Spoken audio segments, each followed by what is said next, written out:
নমস্কাৰ।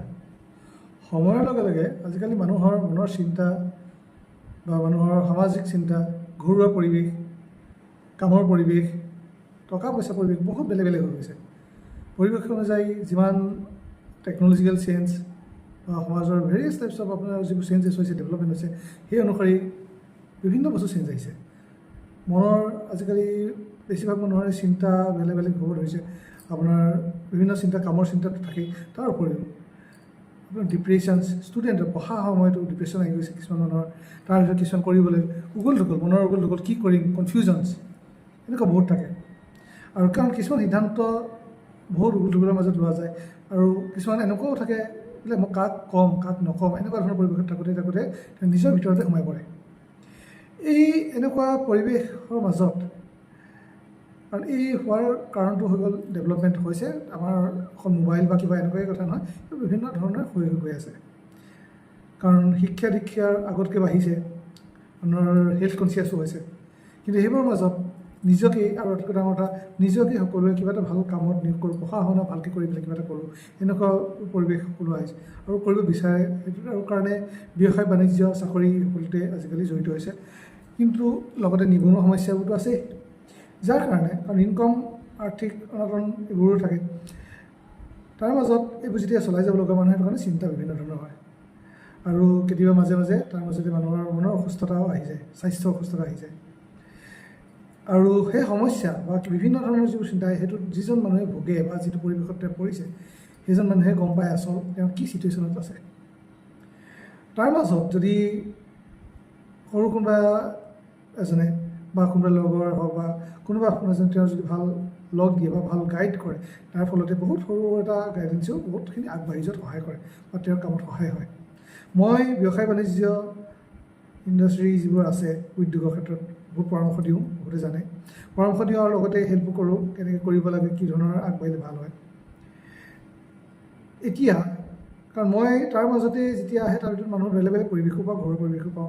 সেইটো কাৰণে এতিয়া আমি এটা নতুন কাম আগবঢ়াব লৈছোঁ, যিটোত হ'ল মানুহৰ সুচিন্তা আৰু নিজৰ জীৱনটো যাতে সুভাৱে আগবঢ়াই নিব পাৰোঁ, সেইবোৰ দূৰ কৰাত যাতে অকণমান সেই পৰামৰ্শদাতা হিচাপে আপুনি যদি হেল্প কৰিব পাৰোঁ, সেইটো এটা নতুন আমি সেৱা আগবঢ়াইছোঁ।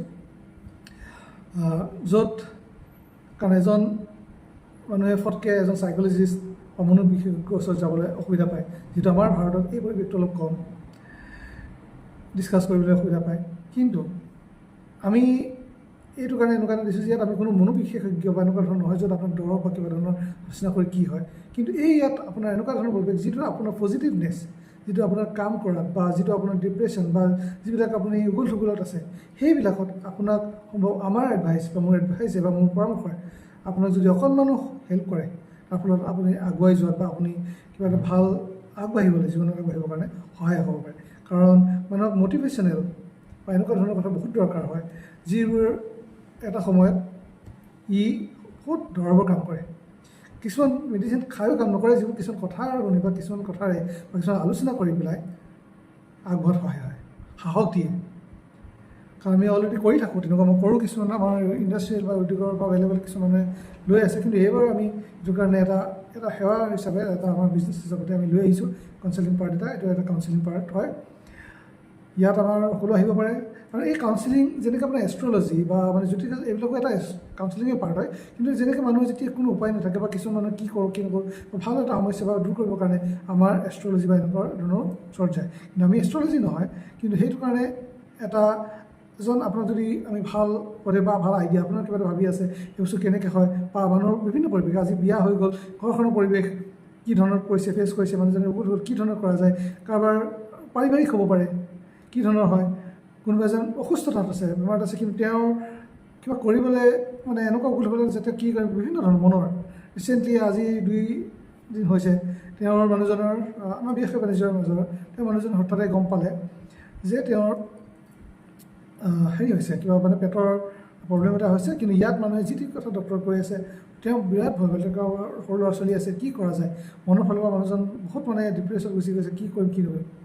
তাৰ পৰা তেখেতে এনেকুৱা মানে আলোচনাৰ মাজত যেতিয়া তেখেতে এটা সাহস পালে যে হয় ব'ল ভাল ৰাখোঁ, দেখাওঁ, ভাল যেতিয়া তেওঁ চিকিৎসা পালেগৈ, পোৱাৰ ফলত যেতিয়া তেওঁ তাত বহুত ইজিলি যিটো ইয়াত মাহ ধৰিবলৈ ভাব কৰিছে তাত গৈ পেলাই জাষ্ট 2 দিনতে তেওঁ লাহেকৈ ভাল হৈ আহিলে মানুহজনৰ মনৰ শান্তি পাইছে তেওঁ নিজে ডিপ্ৰেশ্যনত দূৰ হৈছে কাৰণ আপোনাৰ ভেৰিয়াছ টাইপছ অফ হ'ব পাৰে মানুহৰ কেতিয়াবা টকা পইচা সময়তো কিছুমান বস্তু বা আইডিয়া বা কিছুমান ক্ষেত্ৰত আপোনাৰ যদি সাহস এটা পাই যায় বা এইটো কৰিলে মই আগবাঢ়িব পাৰিম বা বিভিন্ন ধৰণৰ কিছুমান পৰামৰ্শ বহুত কামত আহে সেইটো কাৰণে মই ভাবোঁ আমি এইটো এটা নতুন কামৰ হ'বলৈ ওলাইছোঁ বিশেষকৈ মাইণ্ড এণ্ড হেল্থ আপোনাৰ মনৰ আৰু আপোনাৰ লাইফ জীৱন মানে শৰীৰৰ আপোনাৰ লগতে জড়িত যিহেতু আমাৰ স্বাস্থ্য ভালে থাকিলেহে সকলো ভালে থাকে মন ভাল থাকিলে সকলো ভাল কাৰণ কিছুমান মন যদি ভাল নাথাকে আপোনাৰ স্বাস্থ্যও লাহেকৈ বেয়া হৈ আহিব আপোনাৰ ওচৰ পাজৰ পৰিৱেশো যেন বেয়া যেন লাগি যাব সেইটো কাৰণে কোনোবা যদি বিচাৰে কথা পাতিবলৈ বা ডিছকাছ কৰিবলৈ বা এনেকুৱা পৰামৰ্শত বা